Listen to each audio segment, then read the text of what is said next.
There was a moment, wasn't there? A specific moment, perhaps quiet and unremarkable on the outside, perhaps violent and sudden, but a moment nonetheless, when something shifted inside you that could never shift back. You saw something clearly for the very first time. Maybe it was the true face of a person you loved. Maybe it was the nature of a world you had trusted. Maybe it was a pattern inside yourself that you had spent years carefully not looking at. And in that instant, in the breath between not knowing and knowing, something in you broke open. Not broke down, broke open, like a vessel cracked from the inside by something too large to be contained any longer. And now, here you are, on the other side of that moment. And the world you're standing in looks nothing like the world you were standing in before. The same streets, the same faces, the same routines, but they have lost their texture, their color, their capacity to comfort you. The conversations that once felt natural now feel like performances in a play you no longer believe in. The certainties that once held you steady have dissolved, and where they used to be there is only a strange, hollow wind. You walk through days that feel like walking through glass, touching everything and feeling nothing respond in the way it used to. And somewhere inside you, a voice keeps asking a question you are terrified to answer. Was it better before? Was it better when you didn't know? This is the wound that truth inflicts. Not the soft, romantic truth of poetry and love letters, but the real truth, the kind that arrives without invitation and leaves without offering any consolation. Dostoevsky understood this wound better than almost any soul who ever put a pen to paper. He did not flinch from it. He did not offer you relief from it. He stared into it with those enormous, suffering eyes of his and said something that most people are not willing to hear. The destruction that truth causes is not an accident. It is the point. And you, standing in the wreckage of everything you used to believe, are not broken. You are, perhaps for the first time in your life, finally and terrifyingly awake. You were not supposed to find this easy. No one who has truly seen something finds it easy. The ones who find it easy haven't really seen. They've only glimpsed. And the difference between glimpsing and truly seeing is the difference between touching a flame and being consumed by it. What happened to you was a consuming, and now you are asking how to live inside the consuming. Dostoevsky spent his entire life answering that question, not from the safety of philosophy or theology, but from the inside of his own devastation, his own prisons, his own gambling losses and ruined relationships and epileptic seizures on cold floors. He wrote from within the fire, and that is why his words still burn 2 centuries later. That is why they belong to you right now, in this exact moment of your particular wreckage. You are not broken. You are not losing your mind. You are not, despite what the exhausted and frightened part of you believes, failing at life. What you are experiencing has a name far older than psychology, far older than therapy, far older than the self-help language that has tried to domesticate it into something manageable. Dostoevsky called it the consequence of genuine consciousness, not consciousness in the vague, comfortable sense that people use when they talk about mindfulness and awareness, but consciousness in its most radical and destabilizing form, the moment when the mind can no longer pretend, the moment when the careful architecture of comfortable illusion, built brick by brick, over years of not looking too closely at things, finally collapses under the weight of what you have seen. And here is what no one tells you about that collapse. It is supposed to happen. The architecture was never meant to stand forever. It was a provisional shelter, necessary for a season, protective during the years when you were not yet strong enough to live without it. But you grew. Somewhere along the way, your soul grew into something that needed more room than the shelter could provide. And so, the shelter came down, and you are standing in the open, and the open is terrifying and cold, and there is no roof overhead. But there is also, for the first time, an honest sky. What you see now is real. The ache of that reality is the price of seeing it. And Dostoevsky would tell you, with the full authority of his suffering, that it is a price worth paying. The person who paid it is more alive than the person who lived in the shelter ever was. Dostoevsky understood that the truth does not arrive gently for souls of real depth. For the shallow, truth is merely information, absorbed and catalogued, and filed away without disturbing the foundations. But for the rare soul who feels deeply, who thinks with their whole being rather than only their intellect, truth lands like an earthquake. It does not inform, it transforms. And transformation is always, at its core, a form of destruction first. You must lose the old shape before the new one can emerge. What you are mourning right now is not your life. What you are mourning is a version of yourself that could no longer contain you. And grief for that lost self is real, and it is right, and it should be honored, not rushed, not medicated away, not buried under distraction and noise. It should be sat with, as Dostoevsky sat with his own grief, until it yielded something it had been hiding beneath its surface. In his great novel, Crime and Punishment, Dostoevsky gave us Raskolnikov, a young man who believed he had arrived at a truth so clear and so complete that it liberated him from ordinary moral constraint. He had seen through the illusion of conventional ethics. He had looked behind the curtain that society draws over the uncomfortable fact of human inequality and seen the raw mechanics beneath it. And from this seeing, this terrible clarity, he derived not peace, but a new and more devastating kind of torment. He discovered what Dostoevsky had discovered in his own life, that the moment you see the truth about the world, you cannot unsee it, and that this unseeability does not grant freedom, but imposes a new and heavier form of responsibility. The truth that opened Raskolnikov's eyes did not liberate him.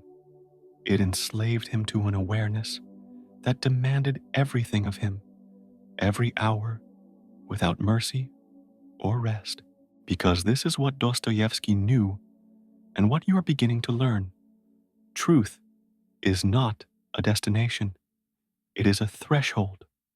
And once you cross it, you realize that you haven't arrived anywhere. You have only begun. On this side of the threshold, nothing is simple anymore. The easy explanations that satisfied you before feel hollow and false. The certainties that others carry with such comfortable weight feel to you like willful blindness, like a refusal you can recognize but no longer participate in. And this is its own particular loneliness, one of the deepest and most difficult kinds, because it is not the loneliness of having no one around you.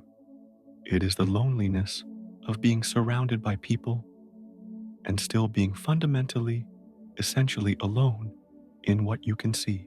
Dostoevsky wrote about this loneliness with a precision that still arrests the breath. His underground man, that tormented figure crouching in the darkness of his own consciousness, was not alone.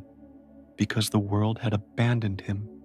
He was alone because he could see the world too clearly to participate in its shared fictions. He saw the vanity beneath the ambition, the fear beneath the cruelty, the emptiness beneath the social performance. And this seeing made him bitter and strange and difficult and ultimately profoundly isolated. But here is what Dostoevsky was showing us through that character, what he was trying to press into the hands of every reader who picked up that book. The underground man is not wrong. He is only incomplete. He has arrived at the truth without yet arriving at what the truth demands of a person. He sees clearly, but he has not yet learned to love what he sees. And without love, clarity becomes a prison. This is the pivot point that everything turns on. The truth that opens your eyes and destroys your world is not the final truth. It is the first truth. It is the truth that clears the ground, burns away the comfortable illusion, leaves you standing in what feels like devastation. But Dostoevsky, whose entire literary life was a sustained meditation on this experience, insisted that there is always another truth waiting beneath the first one, and that this deeper truth is not about knowledge, but about love, not sentimental love, not romantic love, not the easy warmth of liking the people who agree with you, but the hard, specific, grinding love that chooses to remain in relationship with humanity even after seeing humanity with perfect clarity. The love that Alyosha Karamazov carries through the world, quiet and unshakable, and rooted in something that no intellectual devastation can reach. Think for a moment about what it means to truly see someone, not the version they present, not the image they have carefully constructed, but the frightened and flawed and occasionally cruel reality beneath. You have seen that, haven't you? In someone you loved, in yourself. And the first response to that seeing is often a kind of grief, a mourning for the simpler version, the version that fit more comfortably into the story you needed to tell yourself about the world.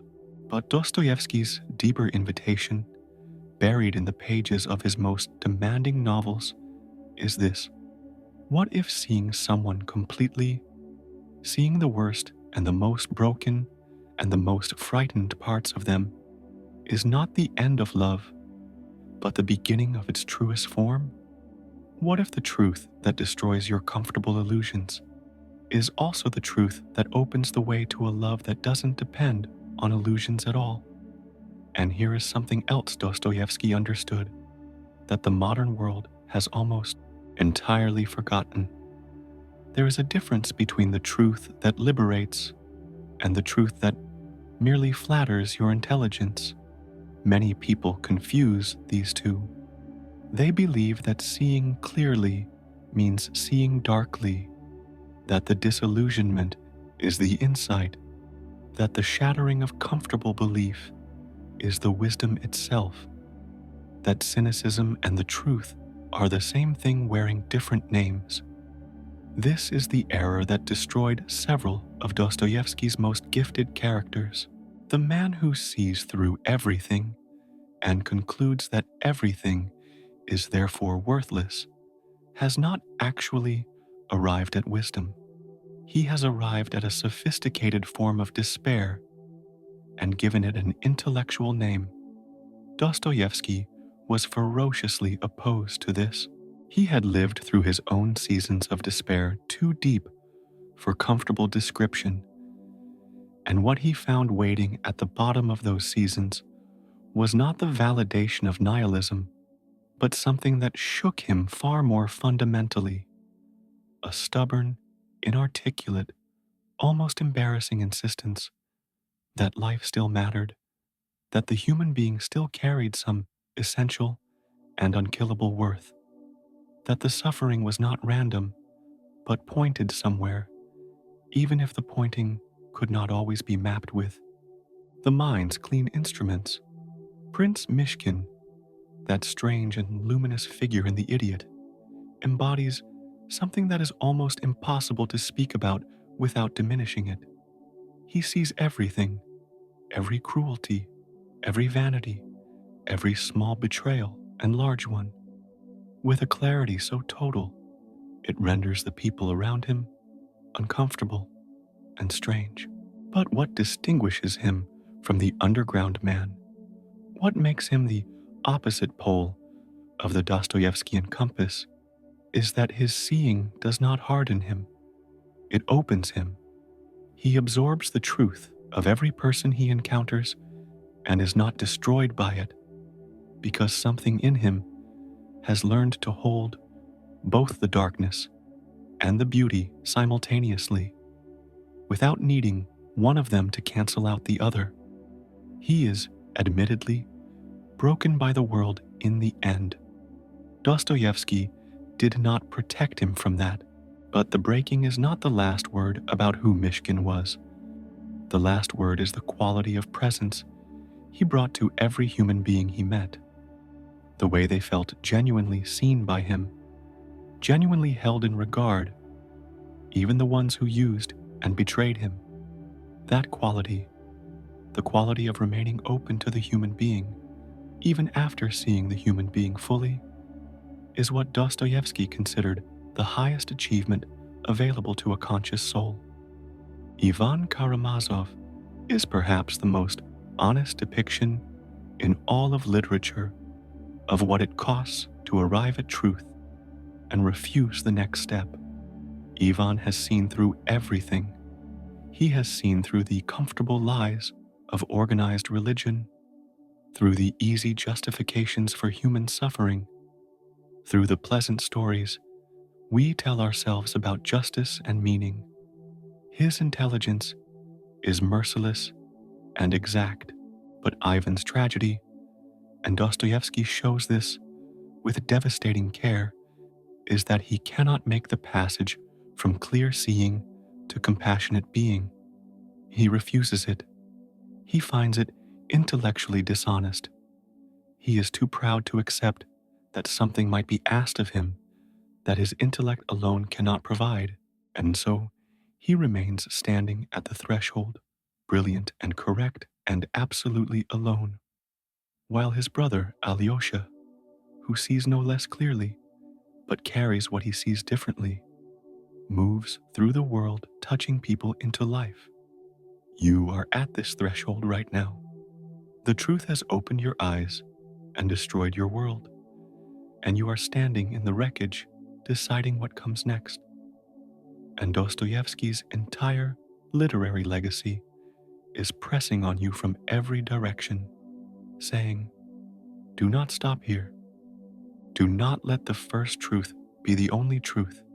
Do not confuse the clearing of the ground with the abandonment of the ground. The destruction you have undergone was preparation, not conclusion. Something is being asked of you now that is harder than seeing, harder than knowing, harder than bearing the cold wind of honesty without flinching. You are being asked to carry what you know without being consumed by it, to hold the full weight of what you have seen, and still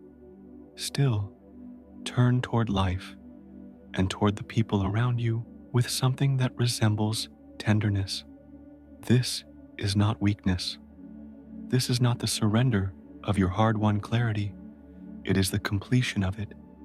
Because the consciousness that stops at clear seeing and calcifies into bitterness and withdrawal and permanent disillusionment has not finished its journey. It has only gotten halfway and decided the halfway point was the destination. Dostoevsky knew the seduction of that halfway point. He wrote it into his most compelling characters because he felt its pull himself. The underground man is seductive precisely because he is right about so many things. But being right is not the same as being whole. and being whole requires something that rightness alone can never provide. What does it mean, practically and honestly, to carry this truth you have been given? Dostoevsky did not offer comfortable prescriptions, and neither will this reflection. He would tell you first that the destruction is not finished. There is likely more to come, more comfortable illusions to be stripped away, more versions of yourself that will need to die before the self that can bear the truth in its fullness emerges. This is not a threat, it is a preparation. The soul that is truly being transformed does not get to choose the pace or the sequence of its transformations. It only gets to choose whether to resist or to allow. Resistance does not stop the transformation, it only makes it more brutal. Allowing does not make it painless, it only makes it meaningful. He would tell you, too, that the path through what you are experiencing is not the path around it. The temptation, when the world has been destroyed by truth, is to find another world, another set of comfortable beliefs, another shelter to replace the one that burned. And sometimes, the new shelter is more sophisticated than the old one, built from the language of philosophy or spirituality or cynical realism rather than from naive hope. But it is still a shelter, still a way of not quite looking directly at things. Dostoevsky watched this pattern in himself and in the people around him throughout his entire turbulent life. He saw how the mind, once its first illusions have been stripped away, goes hunting for replacement illusions with an almost desperate urgency.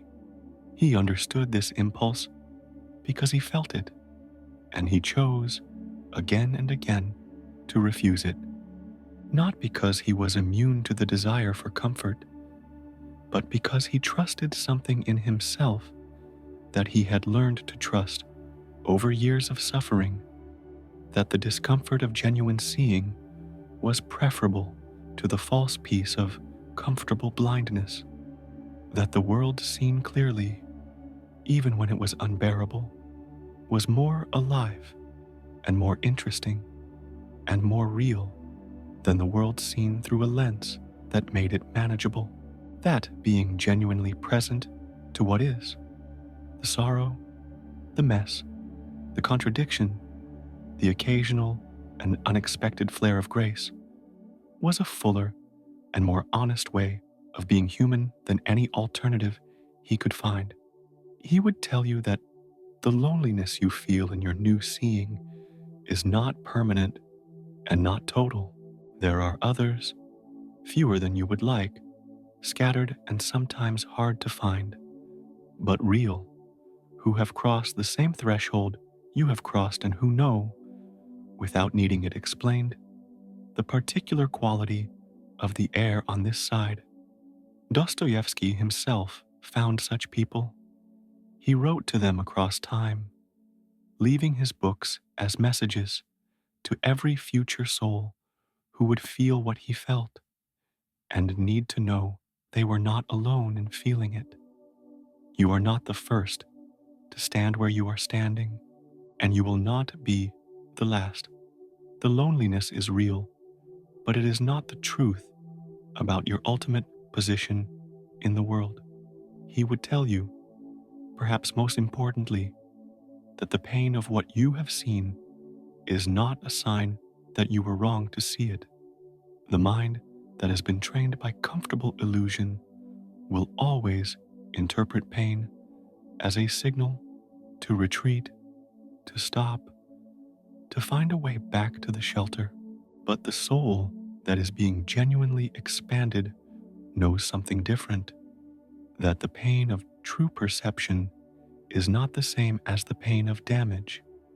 It is the pain of growth, the pain of a heart being made large enough to hold what it is being asked to hold.